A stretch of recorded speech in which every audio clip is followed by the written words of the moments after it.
This is the AppleVis Extra.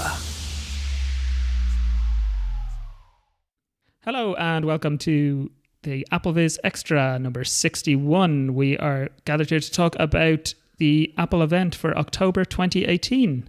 My name is Dave Nason and I am joined by three members of the AppleVis team. We have, once again, Scott Davert. How are you today, Scott?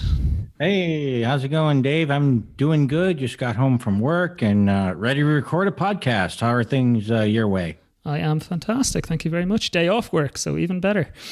All right. We are also joined by Tyler Steven. Thanks again for joining us. Tyler, how are you today? I'm good. Great stuff. And of course, Alex Hall, who has also written a blog post about this very event today as well. So you've had a busy day, Alex. Yeah, I did. I have the day off work. So naturally, I was driving home from work as the event started because we had another emergency. We had a whole weekend of fun stuff. And then today, all of a sudden, I can't log in. So I had to go in again and fix something else. But everything's good now, hopefully. So we're all set. Knock on wood. So put through a bit of panic, but you got there. Yeah. So if my voice sounds kind of scratchy, it's because I haven't gotten much sleep the last 3 days. But we'll go through it and see what we can get. Great stuff. Well, today's event, it came for a change, actually, from New York, from the Brooklyn Academy of Music in New York City. So the focus was very much around creativity. There was a lot of talk of creativity and professionals and all that kind of stuff today. And that was part of why they were presenting from that particular location. They started off with Mac, and Tim Cook just gave us some kind of stats. He talked about, again, how important Mac is to creatives and always has been. And they are now at 100 million user base. And, they claim to be the most popular as well in terms of customer satisfaction. They kicked off with MacBook Air in terms of the new devices. And I'll just give a quick summary of what's included in this new MacBook Air. This is a device that hadn't been updated in a few years, and there's been a lot of uncertainty about whether even it would be, or because there had been the new MacBook as well. But the MacBook Air has been updated. They claimed it was, it's a groundbreaking laptop when it was launched, and it was time to be updated. So now it has, like its iOS counterparts, it has a Retina edge-to-edge display now. So there's less bezel around the edge of this screen. So you're given, a smaller body basically for the laptop. You've got Touch ID now. So it hasn't got the full touch bar that some of the other, that say the MacBook Pros have, for example, but it has got that Touch ID, which I suspect is a lot of people's favorite part of the touch bar anyway. A new T2 security chip, which we can talk a bit more about. A new keyboard as well, and these keyboards have been a bit controversial, and they pointed out this is the 4th generation of this new keyboard and it's more reliable. Force touch trackpad, better speakers, better microphone, USB-C and Thunderbolt ports, up to 16 gig memory, 1.5 terabytes of storage maximum, all SSD as well, and it's thinner and lighter than its predecessors as well. So a lot of tech specs there. Alex, what did you think of this MacBook? Is this a MacBook you would want? This was, until I heard the price. Okay. So these start at $11.99 US, and that's a lot. So we've got the Touch Bar MacBook Pros, of course. Those are kind of the highest end MacBooks that Apple creates. But then you've got the MacBook Pros without the Touch Bar. And I believe those start at $12.99. Those are also 13-inch. And we should say, by the way, the Air now comes only in 13-inch. They've done away with the 15-inch variant altogether. But you have the No Touch Bar Pros at $100 more. And to my knowledge, at least, I haven't double-checked myself, but I believe they have better specs. They have the same number of Thunderbolt/USB-C ports, the same audio jack, the same keyboard, pretty much the same everything, the same size even, possibly a bit bigger. But I don't know what they're doing with this Air. The Air was always, well, I shouldn't say always, it used to be super expensive. But for the last few years, the Air has been the entry-level MacBook. If you want a MacBook, but you don't need high-end stuff, you go for the Air because it's, what did it start at, $899, I believe? Mm-hmm. And you got a decent computer. And it was thin, it was light, it wasn't great, but it would do the basic stuff that your average user would probably need it to do. Well, now you're only $100 less than the first Pro. And don't get it. I don't know what they're doing.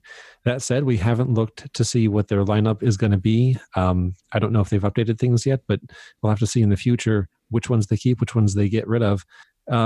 I believe too the Retina MacBook is right around the same price, and that's the really tiny one. But this one is also claiming to be pretty tiny. It's only an inch bigger screen. So I'm sort of confused, and I don't know. Touch ID is the only distinguishing factor I can think of. Everything else is kind of the same-ish. Again, not having checked all of our tech specs precisely. Mm-hmm. I'm confused. I don't know. I'm a little the same. And actually, before we started recording, I was saying this to Tyler and Scott as well, that I was a little bit confused as to where this sits in the lineup now, because you have the tiny MacBook. I don't know what that is anymore, if I'm honest. Yeah. What's its place in the lineup, you know? I can get the MacBook Air, I guess, but then what's the MacBook for? Because like you say, then the next leap up is the MacBook Pro. So Tyler, any thoughts on this laptop? Is it one you'd buy or? Yeah, I'm looking into it. It's actually pricier than I would have expected going into this thing. But yeah, I have a MacBook, and it's a MacBook Air rather, from 2014. And so it's a few years old, and it still does its thing. It still works pretty well. But just thinking into the future, there will come a time that software support will end. So I think it's a good way to 4 years is pretty good for a laptop, about what you'd expect. And so I'm thinking I'm looking into getting a MacBook Air, not immediately, because I never get new technology products right away, just because there's people who pre-order it and review it and check for glitches, and that'll help inform my decision. But it's definitely something I'm looking into. Okay, very good. And Scott, you're not a Mac user anymore, but you were before, is that right? Yeah. Well, I have to say, I'll give Apple credit for one thing. My shoulders are very loose now because I've been shrugging them all afternoon. But really, it kind of falls in line with the iPhone and their pricing structure on that, which has been, everybody was like, well, I don't quite understand what they're doing here. And this is just kind of a continuation of it. Will I get a MacBook? No. But that's more because I'm so engrossed in Windows these days, and iOS, but I'm not really finding that macOS is quite as productive as I would like it to be, which is why I've been really quiet, because I don't have a whole lot to say about the Mac. I have to say, I love the Mac. I have a 13-inch MacBook Pro from 2015 now, and I don't need a new one yet, but if I was in the market for a new one, this would definitely be on my radar. I think it looks really, really nice. One thing I think, and I don't know this for a fact, but as far as the MacBook Pro, the ones with the function keys rather than the touch bar, I believe they weren't updated in the summer of 2018 with the 8th generation Intel chips. So I believe that has the 2017 variant, the 7th generation Kaby Lake chips. Which leads me to something also kind of interesting. The new Airs are using Intel's 8th generation chips, but they only offer them at 1. Somebody correct me here. 1.6 or 1.8, is it? Something like that. Yeah, I think it's 1.6, yeah. Is it? Yeah. With boost up to 3.6 or something like that, with turbo boost up to, yeah. Yeah, so I suppose the MacBook Air has always been that, though, hasn't it? It's always been the less... It has. That's in that sense. Definitely. I guess for only 1.6 gigahertz, though, I would expect a lower price. That's honestly really what's bugging me about this. Is it feels like even with the Apple tax included, that is a lot for a 1.6 dual core. Previous generation, I mean, Intel, I believe, is on the 9th generation now. Possibly not for notebooks yet, but even so, 1.6. 1.6, and you only get 128 gigs of storage. You can update all this, obviously, but you can't change your processor. You could max out this thing and spend well over, $1,600 more than that, and you're still at 1.6. And I'm not a fan of this, honestly. I'm really annoyed by this, and I don't quite know what's going on with their, in the minds of the Apple executives that decided to do this. It feels weird. It feels like they're overselling something that is not going to perform as well as people think it is compared to similarly priced options that you could get in the Mac lineup. And it really bugs me. Just the more I think about it, the more we talk about it. It's really getting to me. Well, There was go ahead, Scott. sorry. There was one thing I was kind of encouraged about, and that was that they are putting Touch ID into the Mac. Yeah. The reason I'm very happy about that is, because I think it's cool. And I would definitely trust, if I were going back to the Mac, Touch ID much more than a lot of the fingerprint sensors on Windows. Yep. But the other reason I like that is because I'm hoping at some point they will bring Touch ID back to iOS. I just, myself, and I know we're talking more about iPads and Macs today, but even after using Face ID for a little while, I'm still finding that Touch ID is a lot more efficient. It currently is, yeah. Although Face ID has improved even in the 1 year. So That's Maybe really I'm just too ugly. Maybe that's it. no one would ever It's say an that. interesting point, though, because you'd think if they were going to do anything, Face ID would be dead simple to implement. I mean, you're on a PC here. Well, all right, sorry, bad word. You're on a computer. You're on a full-size computer, so it's not like you're trying to optimize it for mobile and worry about your battery too much.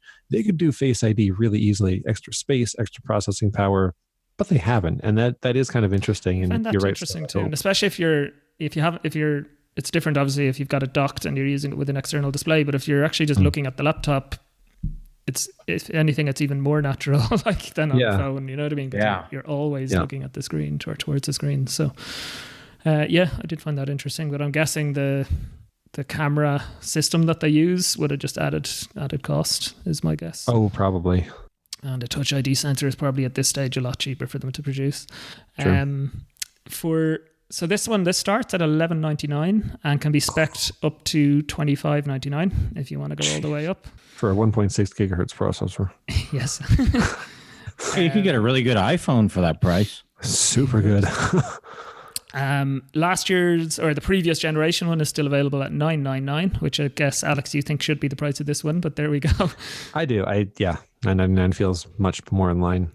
And then the only other change we're aware of so far to the MacBook line is while the little MacBook is still available, they've discontinued the rose gold for some reason. Maybe it wasn't. Oh yeah, they switched it to their newer shade of gold, I guess, that they introduced with the newer Apple Watches.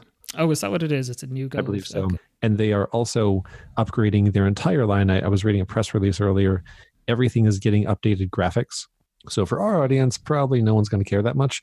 But if you know someone who's looking for, a video editor or somewhere they need more graphics power, apparently all of the MacBooks are going to get, or at least the Pros are going to get some new graphics here pretty soon.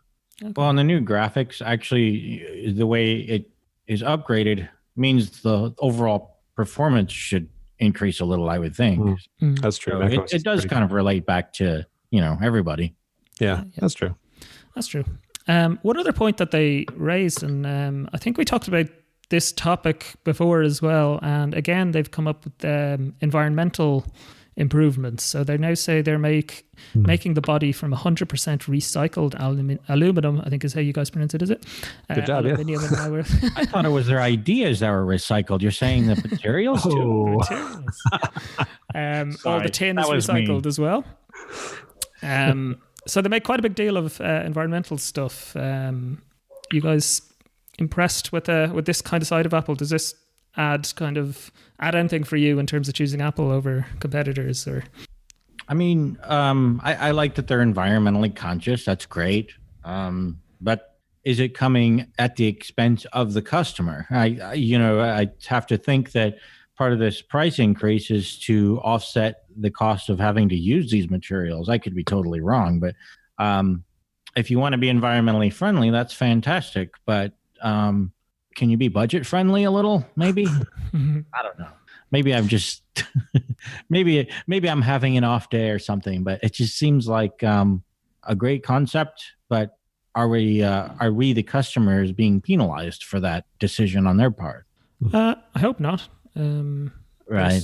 No, I hope not too, because the whole environmental focus from Apple is one of the reasons I like them. It's me too. You think of Apple and you kind of think more user privacy, and of course they're not perfect, but you also think it's not quite as bad. They work for reducing their impact, and they try not to use toxic substances, and they do a lot of things that I really do appreciate. I like that I know I can recycle all of their packaging that I get with any product. I like all that stuff. So hearing their updates today about how everything is recycled for their chassis and all that was nice, and it is a selling point for me at least. Yeah, me too. And I don't know, maybe long term we do have to pay a little bit more to be environmentally friendly. Time will tell, I guess. But yeah, that's pretty much the MacBook Air. So some of us like the device, some of us less sure. And price is definitely a talking point, I think, on this guy. So on from there, we went to the new Mac Mini, a device a lot of people thought was dead and gone, I think it's fair to say.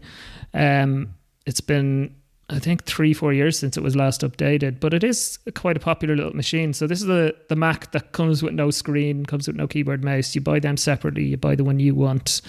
This is just the box, and I think it's probably about the size of an Apple TV, or roughly that. It's a little bigger. Yeah, so that kind of ballpark anyway. It could be used, a lot of people use it as traditionally as an entry level, wasn't it, really? Yep. But they can be spec'd up as well. People use them as home entertainment kind of systems, some cases. The businesses sometimes use them as servers. So it's been updated now to be more powerful. So it starts with a 4-core processor and can be updated to 6-core. So they say it's 5 times faster than previous generation. It starts at 8 gigabytes of RAM, but can be spec'd up to 64. You can have SSD storage starting at 128 gigabytes, but again, can go up to 2 terabytes.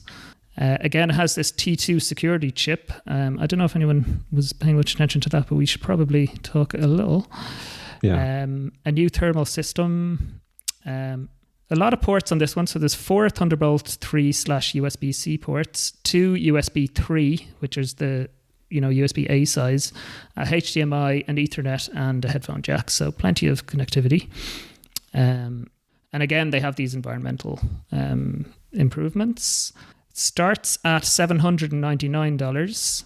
It can be spec'd all the way up to $4,199. So there's a lot of scope for this. A lot of that is storage. Apple charge a premium for storage. I think we all know. Yeah, they do. So. Tyler, have you ever had a desktop Mac, or is that a direction you go? No, I've used them. I've used desktop Macs. I've used iMacs and Mac Minis, but I've never owned one. Would you, or are you all bought into laptops? Yeah, I would say I just have my laptop. I've never really thought about getting a desktop, just because if I travel, I want to bring my computer. I don't need the kind of I'm not like a audio or video editor or a creative pro, so I don't need that kind of performance generally. So I find that a laptop suits my needs better than a desktop. Cool. Alex, were you impressed by this guy? My first ever Mac was actually a Mac Mini, and it's still sitting right up there on the shelf. In your Apple museum? Yeah. It was a 2011 Mini. And it was $499 at that time.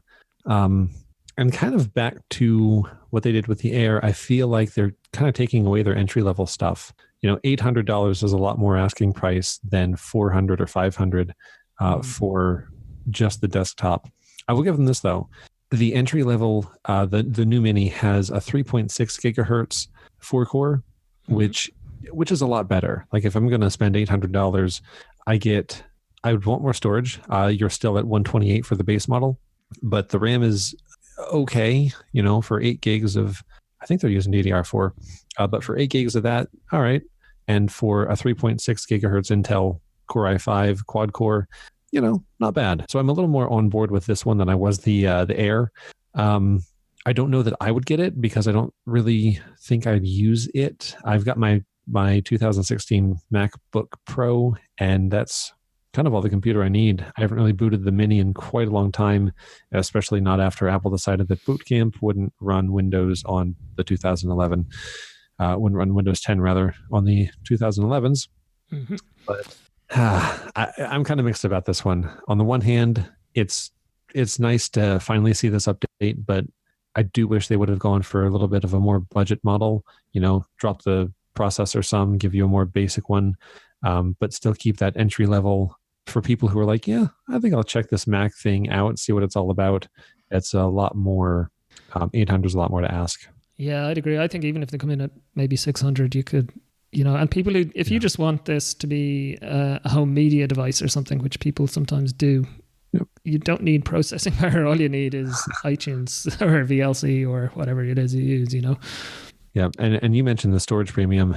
I was speccing this out earlier. I was just on the Apple Store app. And if I remember my numbers right, the maximum 2 terabytes of flash storage was $1,600 extra. That's not total. That's just on top of the basic price. And then the 64 gigabytes of RAM was $1,400 or somewhere around there. So it's a lot. And I don't honestly know if you need that much, why you wouldn't just go for the Mac Pro. Because it doesn't exist yet. Well, it does. They haven't updated it in a while, but they do have the Mac Pro or the iMac Pro, one of those machines. If you need that much. That's true. I suppose it's maybe server farms or something. I don't know, doing high intense. Yeah, what was they mentioned? Like there's a company that has, 8,000 Mac Minis for remote use by coders? I'm not quite sure what they were talking about there, but that's a lot of Mac Minis. Yeah. These data centers, it's crazy what goes on in there. But so I think it's a good device, and I'm sure it'll have a market. But I'd agree with you. Yeah, it would be nice if they had one maybe lower than this as well. But I personally, I'm like you. I've never really been in the desktop market. It's always really been laptops. I think if I were still into heavy duty audio production. This might actually be something I would go for, not as an entry level thing, but now that I'm familiar with Mac OS, and in some ways it is way more efficient to do audio editing and also video editing, as I understand it, on the Mac than it is on Windows. Yeah. So if I were still doing audio production, I would actually consider one of these. Remember, they're small. So it's not like, if you're out doing something, you have to lug a whole desktop computer around in the traditional sense of a desktop. So at this point in my life, I'm not interested, but had something like this come along and I was still doing production and stuff like that, I would definitely be interested. Yeah, good stuff. I have to say, I love the Mac in terms of Mac OS. I think sometimes the Microsoft Office type side of productivity, I still struggle a bit compared to Windows, but in terms of things like audio and stuff, I really like using the Mac, I have to say. And just as a general, even web browsing and stuff, I love how Mac OS works. I know it's a controversial thing. Some people love and some people hate the whole interacting and uninteracting and all. And to my brain, whatever way my brain is wired, it makes perfect sense, and I really like it. So if I was in the market for desktop, this would be on the list too, but I'm just not. So let's go back to that T2 chip for a second. We mentioned it and said we were going to come back to it. It really is a pretty important thing, and it's in every modern Mac I can think of. I know the iMac Pro has it, the new Air has it, the new Mac Mini has it, and I think I'm probably missing one or two. But what it does is kind of neat. First of all, it allows for Hey Siri, which is really cool. Oh. And Alex just set off a device. Well done, Alex. My iPad. It went. The first thing the T2 lets you do is speak to Siri without holding down a button. The Yo Siri thing that I'm not going to actually say because I'll set things off again. So that's good, especially on the devices. Like the Mac Mini doesn't have a microphone, obviously, but everything else does. So it's nice to have that. But what it also does is really neat. It supports Touch ID. It's basically your secure enclave, if you think of that from iOS devices. So it stores your fingerprint data. It does pre-boot checks. So it basically checks your BIOS, which is your sort of the operating system installed before you even get to your main operating system. It makes sure that hasn't been tampered with. It's the thing responsible for disk encryption. So when you turn on File Vault, it's what handles all of that stuff. Apple even said today that it's handling audio now. I don't know if that's new or if that's how it's always been, but apparently the T2 chip is the thing that supports the wide stereo audio and some of the other audio features that were mentioned as part of the MacBook Air. So it does a lot of important things, and it's kind of neat to see Apple starting to bring this to every Mac. It lets them standardize, it lets them make their lives easier, and as far as coding and manufacturing. And it's kind of one of those things that, like saying secure enclave, you know that your fingerprint data is secure, not going anywhere and can't be hacked. Insofar as anything can't be hacked. But now it's sort of come to the computer. If you say, oh, this has a T2 chip, most people are going to know, oh, okay, that means security. That's a good thing. So it kind of lets them have another marketing term that people can just recognize and say, okay, yep, that's going to be safer. So it's good to see. And again, Yo Siri is a nice feature to have. So the T2 does a lot of cool stuff. Definitely. I do use Siri on my Mac as well. And there's times it's really useful. So, and yeah, I think that T2 chip, I agree. It's cool that they have this sort of separate chip, basically, separate from the main chip for security purposes. And just to be fair to people who are currently screaming at their MP3 players or, wow, MP3 players, I am an old guy. All right. We're currently screaming at their podcast players of whatever form they may take. The T2 does kind of mess with repairability. And to that end, we should also mention that the Mac Mini used to be one of the last machines that you could upgrade yourself. As far as I know, you can't upgrade the storage anymore. And I was reading a tweet where someone asked one of the guys at the event today, one of the Apple engineer people, they said you can upgrade the RAM in the Mini, but it isn't recommended. So the T2 is great to have, but it introduces a lot of complexity and it makes it a lot harder to service things yourself. So if that's your thing, maybe not so great news. And that's something that IT pros want, isn't it? And if you're looking after a company's IT, to be able to swap parts in and out can be important. So I think it's one of the things that has driven some people away from Mac in that particular area. Yeah, definitely. So that is Mac. So we had the MacBook Air starting at 1199 and the new Mac Mini starting at 799 and going away up from there if you spec it up. We then moved on to a quick bit about retail where Angela Ahrens came on stage and they talked about Today at Apple sessions, 60 newly designed sessions where there seem to be sort of classes and courses you can do at Apple stores. I don't have an Apple store. Has anyone ever attended one of these kind of things? I don't have one either. I have an Apple store, but I've never been to any of these courses. Not in a long time since they renamed them from workshops. I did attend on one of the stores in Manhattan on West 14th Street, one of their workshops. And I was actually invited to speak at one. Oh, cool. Directly related to accessibility, but unfortunately I had the flu. I was so disappointed because they never asked me back, but maybe they were happy they didn't in the end. I don't really know. But, it's good to have those, and I'm glad they do because it really helps educate the consumer. And it's also a marketing thing, let's be honest. But I miss the one-on-one. And I understand why they don't do them anymore. But I miss the days of one-on-one when you could really go in and get specific training. And as somebody with a disability, I find that works a lot better. On the other hand, if you don't have somebody in your store who's familiar with VoiceOver or any of these other features, that makes it a bit challenging. But as a concept, I like it. Yeah. And that's the thing. If you go in and even if it's an audio one, so you're not talking about video or something, that would be maybe more challenging. Even a software package that a VoiceOver user should be fully able to use, are they going to be in any way catered towards people who are using VoiceOver, or would we be lost? Right. So I don't know is the honest answer. We should say, though, these events are free, the Today at Apple events, as far as I know. So if you're in the area of an Apple store, you can go to these. And as they said in the video, in the presentation, they do all the events at all the stores. So it's not like if you're not in New York, you don't get the video ones, or, they do them everywhere. So I guess, to be fair to Apple, that's part of the cost, is you're paying for the courses and extra support and things you can get after the fact. Yeah. It's a really cool approach to retail, I guess, in an era where, we're hearing about high streets stores having a lot of trouble now, competing with online. This is how Apple are going about it. And as for paying for these stuff, we don't even have an Apple store here, so I feel a little bit bitter about paying for your classes. Yeah, to be fair, we don't either, so if that makes you feel any better. Yeah. But yeah, that was just a kind of an interlude between the hardware. They told us a little bit about that. They always like to give us a retail update, it seems. And we then moved on to iPad Pro, which has probably been the one that's had the most solid rumors over the recent weeks. And the rumors came true, I think it's fair to say. So the iPad Pro very much now following iPhone 10 type design language. So it's now edge-to-edge screen.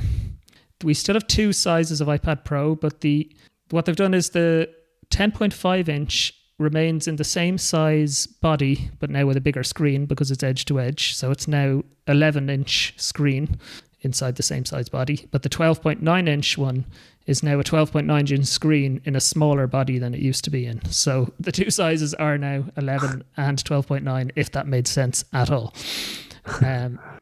Edge to edge, as I said, no home button anymore. So if you don't like the fact that there's no home button on the iPhone 10 and its successors, then you might not like the lack of the home button on the iPad either.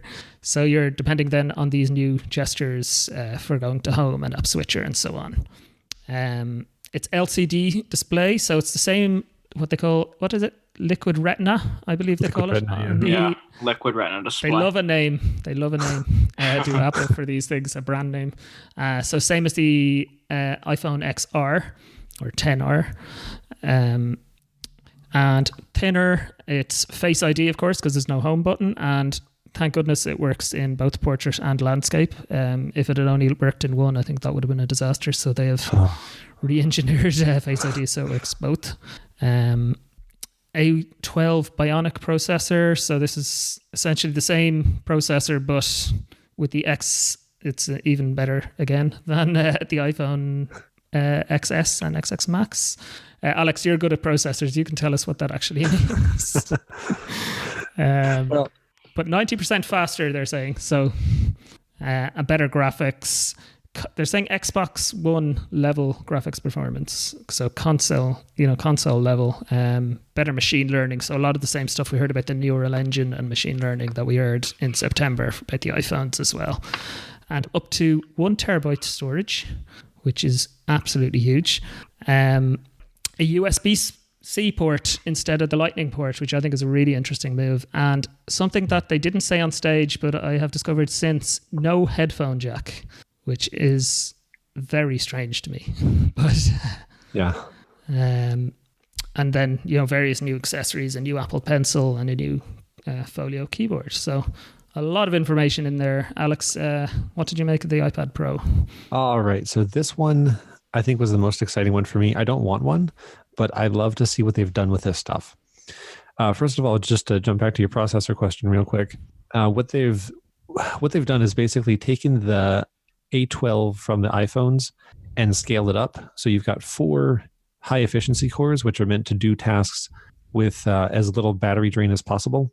And then you've got 4, I don't know what they call them. I think of them as power cores. High performance cores. Was it? Yeah. What? High performance cores. Oh, I like power cores better. It sounds cooler. Oh, okay. You got to pass that on to their marketing department. Yeah. I want the royalties for it too. So they've got 4 of those, and those are meant to basically do tasks as fast as possible. Forget about battery life, just do them. So they mix those together. They've got a bunch of new, They have a new graphics chip. As far as I know, that sort of comes as part of the package. And they're talking about incredibly good scores. 40% better single core, 90% better multi-core over the previous generation iPad Pro, which is really good. And I'll kind of stop there because we hear about this stuff every year. It's 1,000,000% better than last year's old stupid model you don't want anymore. So real world tests are going to tell the tale, and we'll have to see what happens as people get their hands on these things. But on paper, it's quite remarkable what they've done with the CPU in this thing. The other really cool thing that I thought anyway was about the Apple Pencil. I don't know how many people are familiar with it, but the previous Apple Pencil you would charge by taking the end off, the little cap on the end opposite the writing end. That would reveal a male lightning port, a male lightning plug. You'd put that into the iPad Pro's charging port, and that would charge up your pencil. So what they've done now is gotten rid of that whole system, and instead you just stick the pencil to the side of your iPad Pro with a magnet, and it just kind of hangs out there, and it charges wirelessly. the wireless charger is built into the iPad, and then the pencil just sticks there and charges right back up, and that's where you store it. So when you need it, it's ready to go. Yeah, I think that's really cool. Yeah, it's a really nice idea. And they've also done this cool thing with the pencil where they introduced kind of a touch sensitive area, which is the same flat part as where the charger is, as far as I understand it. You can tap that twice, and that'll implement whatever shortcut the app developer has put in place. So it lets you, for instance, switch between writing and erasing, or maybe bring up a color palette and then switch back to drawing, whatever it is in the app that you're in.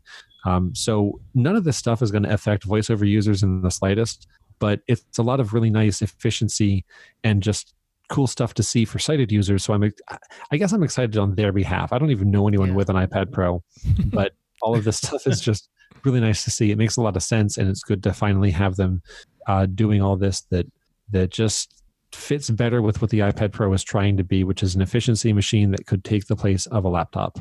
Yeah, it is. I think it looks really cool. I have an iPad Pro, the 9.7, the original iPad Pro, I guess. And I can't possibly justify upgrading because all I do is watch Netflix and stuff. But it does look really, really nice to have that bigger screen in the same size chassis. Look, you know, I really like the idea of that. The USB-C is really interesting as well. You know, accessories of various sorts already, I'm sure, being announced by different companies that will work. Whether it be, you know, there's Apple have a camera thing that now will attach for, you know, an SD card from a camera, things like that. You can attach a 5K display to it. Apparently, did I hear that, Alex? Yeah, you did. You did. You can also use their USB-C port to charge another device, which I thought was a really cool idea. So you could plug your iPhone in with a USB-C to Lightning cable and charge your phone from your iPad, which is something that used to be only in the realm of the Macs. So it's kind of neat to see these two devices starting to intersect now that USB-C is here. Yeah. I love the idea. I heard today actually on somewhere on CNET, I think it was, they were saying there's a new Huawei phone which has wireless charging in and out, and so you can actually give somebody else your battery power. So I love the idea of these kinds of things. Yeah. Being able to charge each other up would be brilliant. Scott, what do you make of the lack of the headphone jack? The one thing I thought was really interesting was the what Alex was talking about with being able to charge the pencil. I'm hoping that's the first in a series of updates where you can wirelessly charge your other stuff like your Apple Watch and your iPhone. Obviously, that's not going to be supported right now, but I'm hoping that they're going in that direction in the future. You know, if you're using the iPad as a computer and you have an iPhone or an Apple Watch, it would be really nice and very convenient to just set your watch on the side of it, or, you know, line your iPhone up with it or whatever. So I think the wireless charging technology in the pencil is cool, and I hope they really expand it in the future because I think that has a lot of potential. Yeah, definitely. And the headphones, do you think, is that a big deal? No headphone jack, considering there's no, as far as I know anyway, USB-C earpods either. So you will now need an adapter. They have brought out an adapter for $9, a USB-C to 3.5 millimeter. That's the only way you can plug a headphone in now. Well, and that's kind of frustrating. You know, it's another dongle you have to buy, and I hate that just as much as the next person. You know, the doing away with the headphone jack at this point, I just, you know, you knew it was going to happen, unfortunately. And I say unfortunately because it wasn't necessary. I mean, the iPad's really thin anyway. And I get it in terms of, you know, water resistance and stuff like that. But what harm was the headphone jack doing in the case of the iPad? But what I think it really was, well, we've done this with every other iOS device, kind of like the processor and, you know, elimination of the home button. And that's just a natural progression. Now there's no headphone jack. But interestingly, they kept it on the Mac. Thankfully, yeah. I think for me, the difference is that it's USB-C, whereas on the iPhone, you still have that Lightning port. But yeah, I guess on the other hand, certainly with my iPhone, I use AirPods now, Bluetooth, 90% of the time anyway. So maybe that's the same habit I'll get into with the iPad.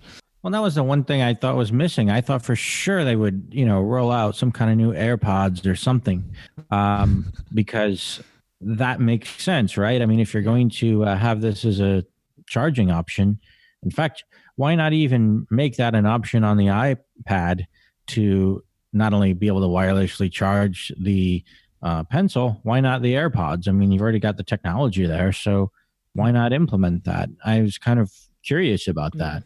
Yeah, and there has been talk about new AirPods as well, with things like with a wireless charging case and so on. So it would have matched up, as you say, quite nicely. But alas, wasn't to be. I have to say, I still, I've said it before, AirPods are one of my favorite things that I've bought from Apple in recent years. So from that point of view, yeah, I know we can cope with the Bluetooth, but sometimes when you're trying to do something kind of high efficiency, if you're trying to do audio editing, for example, Bluetooth just doesn't cut it, So, you do still want that wired connection. Any other thoughts on? I think the iPad Pro, I think it's pretty cool. It's not something I would want just because I, between a Mac and an iPhone, in my use case, I don't really see a use for the iPad. But I think it's interesting that they're going to USB, considering that all iOS devices have had the same connections, for as long as they've existed. The iPhone, iPad, and iPod Touch had the 30-pin Lightning, or rather 30-pin connectors first, and then the Lightning connectors later. They all transitioned, and so it makes me wonder if in time the iPhone will switch over to USB-C to bring it in line with the iPad.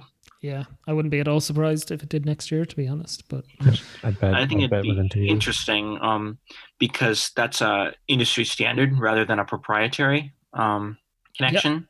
Yeah.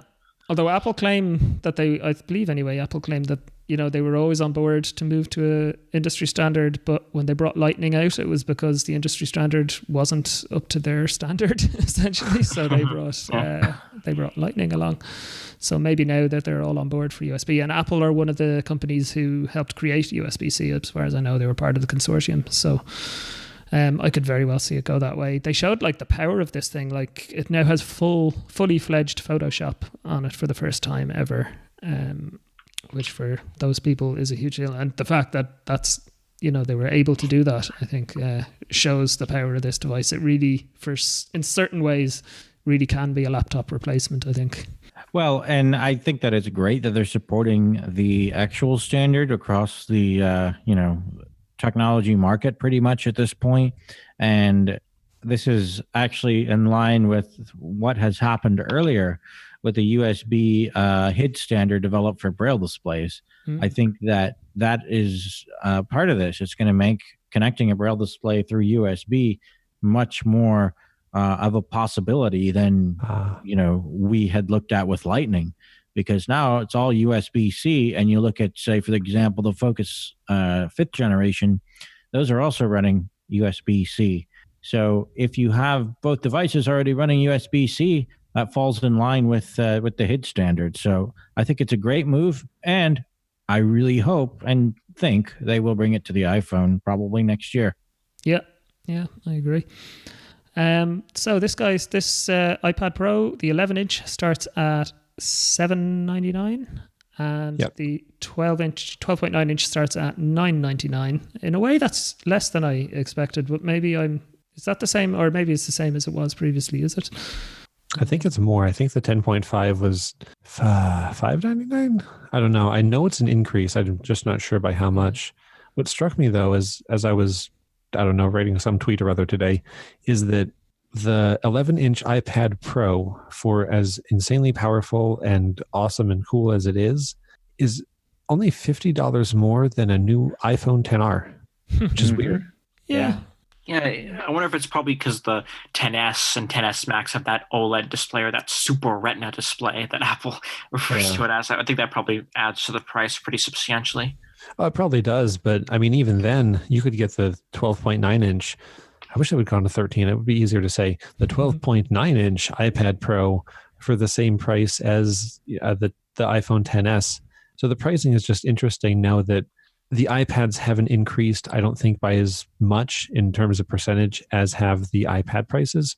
The iPhone prices. Yeah. So it's kind of weird to look at the lineup and think, well, if I'm going to spend $1,000, I could get a really old MacBook Air, an iPhone XS, or the most advanced iPad Pro. And, it's just kind of interesting to see where everything falls in terms of, if I have $1,000, what do I want to get? Absolutely. And given how powerful this is, it's, it's interesting, I think, particularly when you line it up against the MacBook. Yeah. So, really cool. You can spec this up if you wanted to as high as $1,899. If you went for the 1 terabyte, the biggest storage, 1 terabyte in the 12.9 inch size, and cellular, I think, as well, and that would take you up to $1,899. But you can get it from $999. iPad is one place where I do. On iPhone, I go with the 64 gig storage is plenty for me, but on iPad I actually like to have more storage because I often put a lot of movies and stuff downloaded onto the device. So yeah, it would be an interesting choice, but I'm going to resist for now. The other quick announcement today was iOS 12.1 is out. We have an article up on the website on applevis.com as well, giving a bit of detail of what's included in that, but it does include group FaceTime, which we originally thought we would be getting with 12.0, but it's here now. We have dual SIM support as well, is now supported, and I'm sure you're all very excited. I love emoji anyway. 70 new emojis as well. So yeah. There's including also, the fixed bagel emoji, I believe, is in this one, isn't it? Which bagel? They fixed the bagel. Everyone was all upset that the bagel didn't have cream cheese or something like. I didn't follow the controversy, but I guess they fixed it. Crucial update. A critical emoji update. Yes, absolutely. Yeah. Also, I saw today that Shortcuts 2.1 came out. So this is a new update to the Shortcuts app with some new features as well. So people who are interested in Shortcuts might want to check that out. And I would also recommend 2 things. One would be Thomas Donville's 3-part podcast series on the Shortcuts app, if you're interested in checking that out. And it was also one of our bloggers, Paul, I believe, put up a post as well outlining how to use Shortcuts as well. So there is a bit of iOS 12.1 news there as well today. And it wasn't in the release or in the announcement, but they also, I believe, released Mojave, the next point release of that, and WatchOS 5.1 and tvOS 12.1. So update all the things basically. Yes. And that was about it. And they wrapped up then with a Lana Del Rey performance, as we were in an opera house after all, so they had to have a musical performance, I guess. Which I did not stay to watch. She's very good.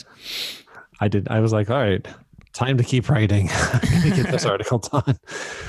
That was my favorite part, actually, was the Apple Store whole market whatever thing that they were talking. I spent 10 minutes writing the article. It was great. It was the best for me. Yes. Get those minutes back wherever you can find them. Yeah. And it was in total, it was about an hour and a half, so it wasn't the longest Apple event ever. It was, but I think it was about right for what they announced. I liked it, and I liked that it was earlier in the morning for me. At least it was quite nice to have everything done by 2:30. For me, though, it's because by a stroke of luck, I wasn't in work today, but normally it would have been on too early for me and I would have missed it. So, because the usual time I get home from work just as it's starting. So, because it's 6 o'clock in the evening usually for me, but today it was 2 o'clock in the afternoon for me. So, there you go. We'd also like to give a quick mention and a quick thank you to everyone who has supported the club AppleVis. So, if you made a one-off donation, or signed up to a monthly donation and become a Club AppleVis member, really appreciate that. Helps us quite simply, nothing else other than to keep the lights on at applevis.com, keep the site running. And it's important probably to note with that, with the round table, you get a chance if you're interested to participate. We're going to have at least one in the next year. So maybe you won't have to hear me next time. Maybe you can hear yourself if you decide to join. Yes, absolutely. So if you want to help us keep AppleVis going, please do go to the site and look for the Club AppleVis link. We'd really appreciate that. Guys, thanks a million for joining me. Alex, thanks for joining us once again. Hey, no problem. Glad to be here. And thanks for letting me air my frustrations about all the new things. Well, thanks for joining us. And of course, check out Alex's article as well, covering this announcement. Tyler, again, thanks very much for joining us. Good to be here. Great stuff. And Scott, once again, as always, thank you. Thanks for putting up with me. It's always a pleasure, Scott. My name is David Nason, and this has been the AppleVis Extra. Thanks for listening. Bye-bye. Bye. Bye. Bye. Thank you for listening to this episode of the AppleVis Extra. To learn more about us, visit our website at www.applevis.com. Follow us on Twitter @AppleVis and like us on Facebook.